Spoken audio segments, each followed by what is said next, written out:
Now, Kenya's Monetary Policy Committee has met to review the outcome of its policy decisions and recent economic developments. The meeting was held against the backdrop of declining food prices and sustained macroeconomic stability. Now, month-on-month overall inflation fell to 9.2% in June.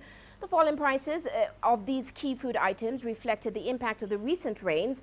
Non-food and non-fuel inflation has remained below 5% over the past 7 months. Of course, the bank's foreign exchange reserves currently stand at $7,802.7 million. The economy grew at about 4.7% relative to the first quarter of 2016. Now, the MPC decided to retain the central bank rate at 10% in order to continue to anchor inflation expectations.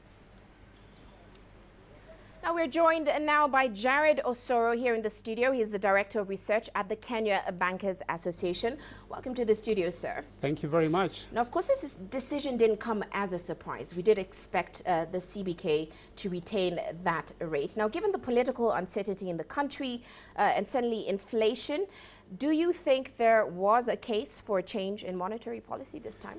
Well, I think there's one thing that you need to appreciate, that over the last 5 decisions, the central bank has maintained the rate, not because of macroeconomic stability, but because there's an element of the constrained environment against which it makes its policy.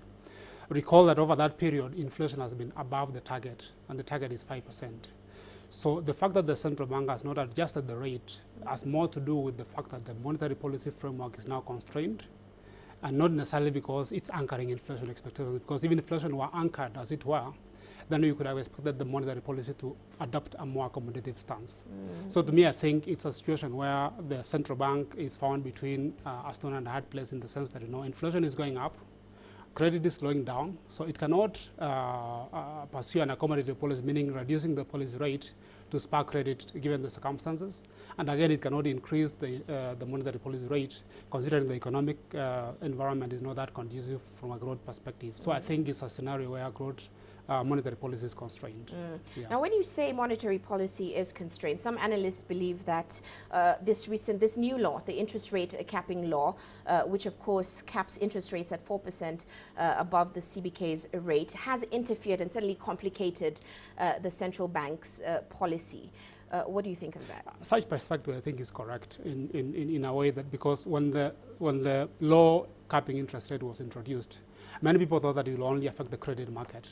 They didn't foresee a situation where monetary policy, which is transmitted through the credit market, is going to be constrained. So I think such a kind of a perspective is correct, because the central bank has actually admitted in a previous decision that its ability to conduct monetary policy freely is constrained by this law. So I think that's a correct perspective. Now, being in the sector, do you think that we're going to see a review of that law anytime soon?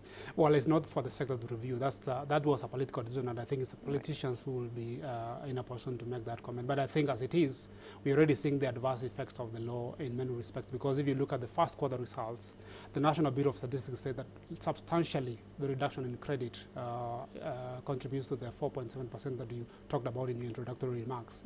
Recall that the 4.7% growth is the slowest we've had in the first quarter over the last 3 or so years. So I think you can see clearly that law manifesting itself in a slowdown in the economic performance. Yeah.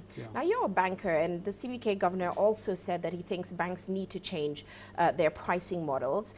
He said, since caps have slowed down lending, banks need to adjust some of their business models going forward.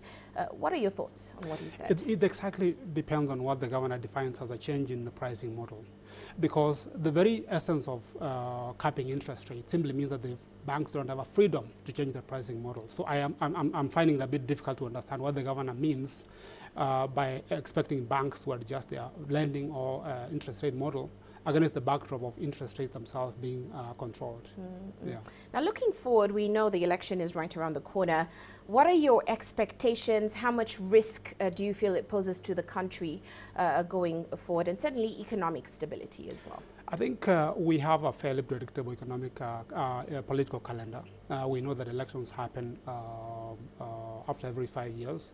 From an economic standpoint, you expect that when elections happen, there's some essence of portfolio flows taking a backseat, and that may have an effect of influencing the way the short-term macro numbers look like.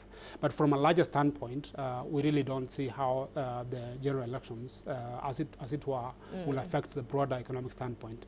What stands to affect the economic standpoint is really the policy that will come through, depending on which side of the political divide wins the elections. Well, we'll certainly be watching. Many thanks for joining us Thank in you. the studio. Of course, that was Jared Osoro. He is with the Kenya Bankers Association.